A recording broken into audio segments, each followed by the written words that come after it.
कैसे students, I hope you आप लोग बहुत अच्छे होंगे। आप लोगों के घर पे बहुत अच्छी पढ़ाई चल रही होगी और इस समय जो सिचुएशन चल रहा है आप लोग कन्फ्यूजन की सिचुएशन में हो। जैसे आप लोगों को पता नहीं चल रहा है, हम लोग 10th में अभी हम लोगों का रिजल्ट भी नहीं आया है, 11th की पढ़ाई करे या नहीं करे।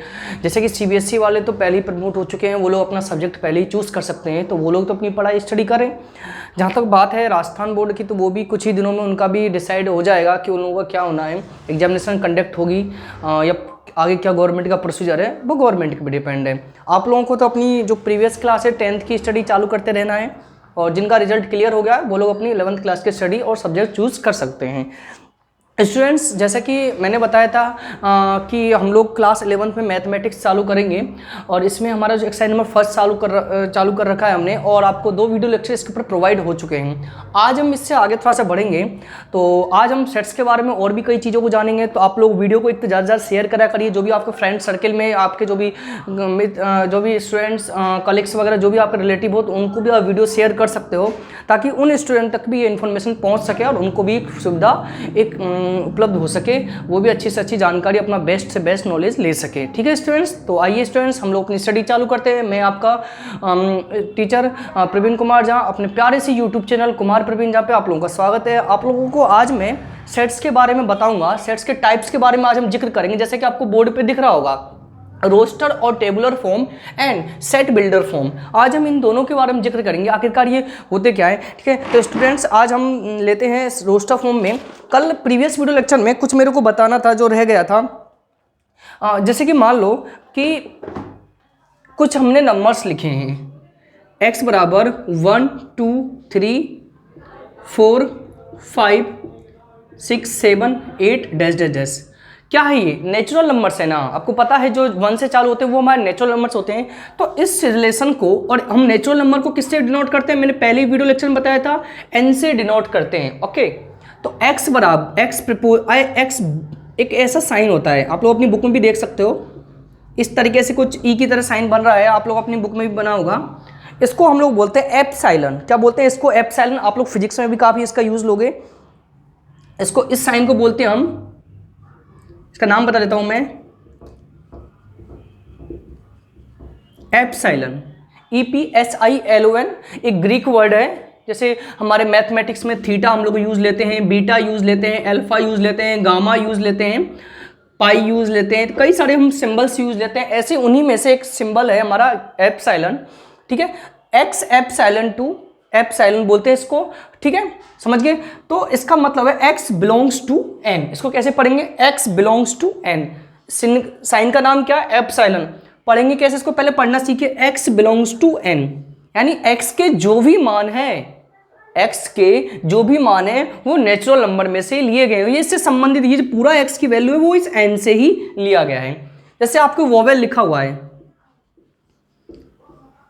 A-E-I-O-U, क्या हम इसको ऐसे लिख सकते हैं?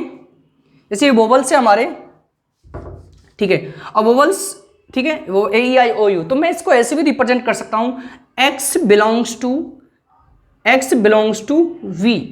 V for vowel. हमने एक सिंबल मान लिया वोवेल। ठीक है, तो क्या बोलेंगे इसको? Belongs to, x belongs to V। तो इस तरीके से इसको हम पढ़ सकते हैं। ये आपको एक सिंबल, इसका मतलब हुआ बिलोंग्स टू। सिंबल का नाम क्या है? एप्सिलॉन, जिसका हम फिजिक्स में काफ़ी यूज लेंगे। आप लोग फिजिक्स में, ये ग्रीक वर्ड है हमारा। ठीक है, आगे और भी हम बात करते हैं। इसमें कई सारे आपकी बुक में दिए गए हैं एग्जाम्पल। जैसे कि सेट के टाइप्स पर आते हैं, रोस्टर और टेबुलर फॉर्म और सेट बिल्डर फॉर्म। हम मेनली आज इसका जिक्र करेंगे। आइए जिक्र करते हैं इन फॉर्मों की।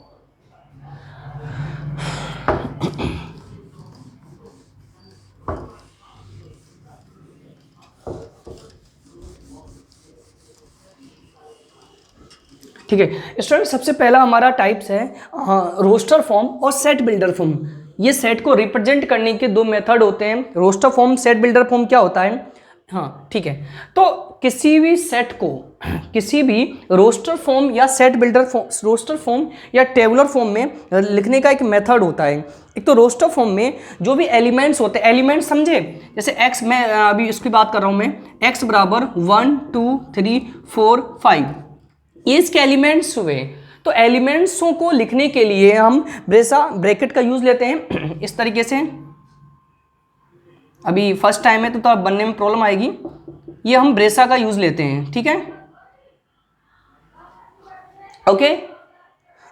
इस विथ इन ब्रेसा, ब्रेसा के अंदर लिखते हैं, ब्रैकेट के अंदर हम इसको लिखते हैं, ठीक है। इस तरीके से हम ब्रैकेट बनाते हैं, या आपको कहीं आपने बनाया भी होगा। 1 2 3 4 5 ब्रेसा एलिमेंट्स को किसी इसको बोलते हैं एलिमेंट्स, और एलिमेंट्स को हम ब्रेसा के अंदर लिखते हैं, ठीक है स्टूडेंट्स। इसके अलावा ये तो आपको दे रखा है, ये आपका रोस्टर, कोई भी एलिमेंट्स को ब्रेसा के अंदर लिखना ही वो इसका रोस्टर फॉर्म या टेबुलर फॉर्म होगा, ठीक है।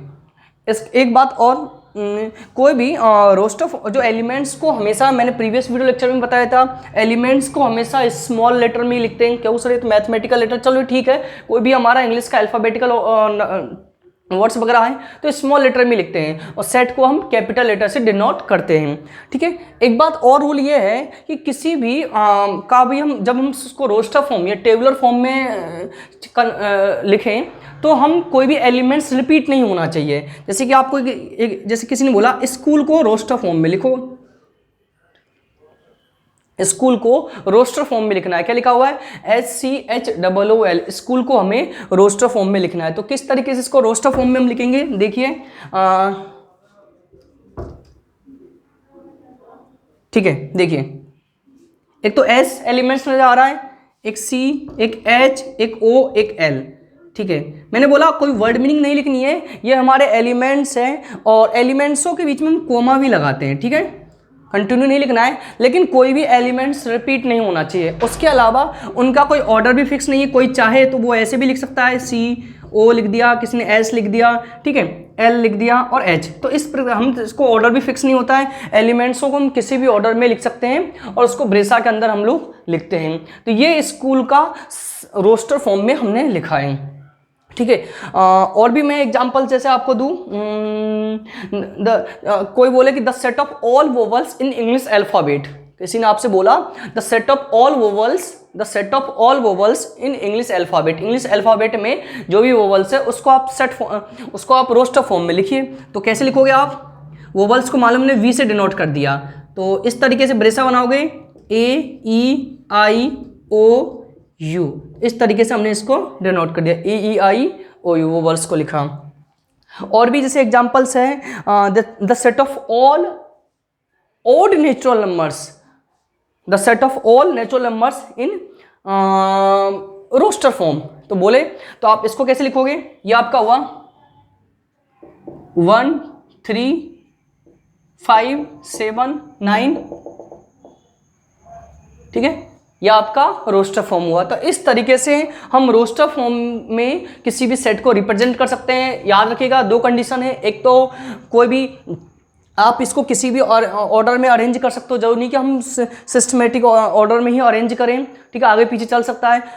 दूसरी बात, कोई भी एलिमेंट्स रिपीट नहीं होना चाहिए, कोई भी एलिमेंट्स क्या है, रिपीट नहीं होना चाहिए, ठीक है स्टूडेंट। तो यह आपका सेट रोस्टर फॉर्म या टेबुलर फॉर्म हुआ, ओके, ठीक है। तो आप लोग इसको राइट भी कर सकते हो, या अपनी बुक में भी देख सका आप लोग इसको समझ सकते हो।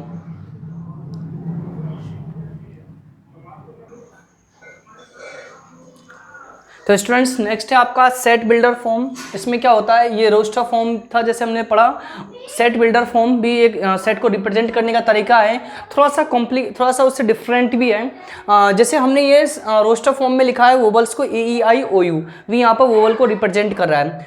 आपसे किसी ने बोला इसको सेट बिल्डर फॉर्म में लिखिए, तो सेट बिल्डर फॉर्म में हम एलिमेंट्स का यूज नहीं लेते हैं, ठीक है। तो किस तरीके से लिखेंगे हम सेट बिल्डर फॉर्म में, एक तो ये साइन जो आपका है ये ब्रेसा कहलाता है, और ये जो डॉट डॉट आपको नजर आ रहे हैं ये आपका कॉलन कहलाएगा, ठीक है, ये कॉलन बोलते हैं इसको। सबसे बड़ा इंपॉर्टेंट ये है इसमें इसको हम पढ़े कैसे, सबसे बड़ा इंपॉर्टेंट ये होता है कि इसको हम यहाँ पर पढ़े कैसे। पढ़ने के लिए देखेंगे यहाँ पर जो ब्रेसा का साइन है, ठीक है, समझना मेरी बात, इसको मैंने सेट बिल्डर फॉर्म में लिखा है, ये आपका रोस्टर फॉर्म है, सेट बिल्डर फॉर्म में लिखा है। पढ़ना कॉम्प्लिकेट है। द सेट ऑफ ऑल, ये आपको ब्रेसा नजर आ रहा है, ब्रेसा को क्या बोलेंगे, द सेट ऑफ ऑल, क्या बोलेंगे, द सेट ऑफ ऑल। मेरे साथ बोलिएगा आप, the set of all x, the set of all x, क्या बोलेंगे, मैं लिख भी देता हूं, the set of all x, x लिखा हुआ है, the set of all x, the set of all x, ये क्या एक्स है, the set of all x, x is A, the set of all x. अब ये कॉलन जो लिखा हुआ है इसको बोलते हैं such that, the set of all x such that. Main आप इसको बोलना सीखिए, सबसे इंपॉर्टेंट होता है जब भी हम किसी के सामने इसका ऑरल करें तो बोल तो पाए कम से कम, नहीं तो हम साइन का मतलब ही नहीं जानते हैं। The set of all x, the set of all x such that x is a vowel in English alphabet. यहाँ पर ये बोला जो एक्स का सेट है वो इंग्लिश अल्फाबेट में वोवल्स का एक सेट है। मेरी बात समझे, पढ़ेंगे कैसे, the set of all x, the set of all x such that x is a vowel English alphabet. तो ये आपका सेट बिल्डर फॉर्म हुआ। मैं और भी कई सारे आपको एग्जांपल्स बुक में से करा देता हूँ। जैसे आपका हुआ ठीक है, एक रोस्टर, एक मैं और सेट बिल्डर फॉर्म लिख देता हूँ आपके सामने, देखिएगा आप लोग। मैं इसके लिखता हूँ x is a natural number and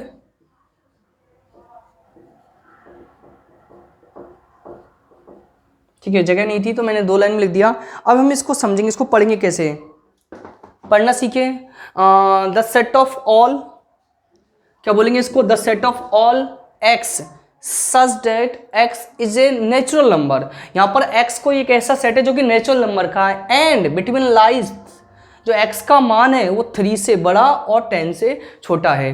ठीक है, अब इसको हम रोस्टर फॉर्म में कैसे लिखें, a बराबर, देखिएगा रोस्टर फॉर्म में भी लिख सकते हैं, 3 से बड़ा है तो यानी 4 5 6 7 8 9, दैट्स ऑल। ये हमने इसको रोस्टर फॉर्म में लिख दिया या टेबुलर फॉर्म में लिख दिया। ये हमारा हुआ सेट बिल्डर फॉर्म, ये आपका हुआ टेबुलर फॉर्म। ओके स्टूडेंट्स, तो इस तरीके से मैंने कुछ एग्जांपल बताए। मेन आप इसको पढ़ना सीखना है आपको। मैं दोबारा बोलो कैसे पढ़ेंगे, that set of all x x such that, इसको क्या बोलेंगे, कॉलन को क्या बोलेंगे, such that x is a natural number and x lies between 3 to 10, 3 and 10, यानी 4 5 6 7 8 9। तो इस तरीके से आपके सेट बिल्डर फॉर्म के एग्जांपल्स मैंने आपको दे दिए, तो आप इसको पहले राइट कर सकते हो। मैं और भी अभी एग्जांपल आप लोगों को राइट कर देता हूँ। तो स्टूडेंट्स, यहाँ पर मैंने कुछ एग्जांपल और सेट बिल्डर फॉर्म के लिखे हैं, पहले आप लोग इसको पढ़ सकते हो। फर्स्ट जो है ए, समझ गए, पहला एक सेट है जिसको मैंने ए से डिनोट किया है। तो इसको हम किस तरीके से पढ़ेंगे, द सेट ऑफ ऑल, क्या बोलेंगे ब्रेसा को, the set of all x such that x is a natural number which divided 42। यहाँ पर एक्स एक ऐसा नंबर है जो कि 42 को डिवाइड कर रहा है। तो इसको हम रोस्टर फॉर्म में लिखें, अपना आंसर लिखें रोस्टर फॉर्म में। तो क्या क्या होते हैं, तो 42 में किसका डिवाइड जाएगा, एक तो 1 2 का, 3 का, और स्टूडेंट्स 4 का नहीं जाएगा, 5 6 7 8 का नहीं जाएगा, 9 10 11 का भी नहीं, 12 का नहीं, 13 का भी नहीं, 14, ठीक है, 15 16 17 18 19 20 21, ठीक है, और एक 42, ठीक है ना। ये डिजिट है जिनका डिवाइड 42 में जाएगा, तो ये हमारा रोस्टर फॉर्म हो गया, ये इसका सेट बिल्डर फॉर्म हो गया। Next, the set of all y such that y is a vowel in English alphabet. तो क्या करेंगे इसका रोस्टर फॉर्म हमारा, ए ई आई ओ यू, ओके, ये इसका आ गया रोस्टर फॉर्म। नेक्स्ट सी सेट है ये Z, the set of Z, the set of all Z such that z is a, the set of all z such that z is a an odd natural number। odd natural numbers तो यहाँ पे हम ले सकते हैं 1 3 5 7 9 dash. तो ये आपका रोस्टर फॉर्म हो गया। तो इस तरीके से आज मैंने आपको रोस्टर फॉर्म और टेबुलर फॉर्म के बारे में बताया। कई सारी तीनों वीडियो लेक्चर में मैंने आपको बेसिक चीज़ें बताई।